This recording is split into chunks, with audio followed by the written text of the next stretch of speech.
Hello everyone, welcome back to मैथन। और Ntpc 2016 का क्वेश्चन है ये। A metro train of length 120 metre crossed a metro station of length 75 metre in 10 second.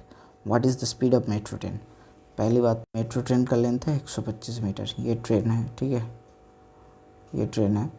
और station का length है मेट्रो प्लेटफॉर्म का 75 मीटर। सर टोटल डिस्टेंस कितना कवर करता है ट्रेन? खुद का लेंथ प्लस प्लेटफॉर्म का लेंथ, तो मतलब sir 125 plus 75 that is equals to 200 metre. Sir 200 metre जाता है 10 सेकेंड्स में, तो स्पीड कितना हो जाएगा सर? 200/10। तो किलोमीटर पर आवर में दिया हुआ है, ये मीटर पर सेकंड है। सर मीटर पर सेकंड को किलोमीटर पर आवर में करने के लिए क्या करना पड़ता है सर? 18/5 से मल्टीपल करना पड़ता है। तो 10 से 10 हटाओ, 5 से 5 4 20, तो 18 4 कितना होता है? 72। Option number A is the correct answer. Okay sir, thank you, bye bye, stay tuned for the next class.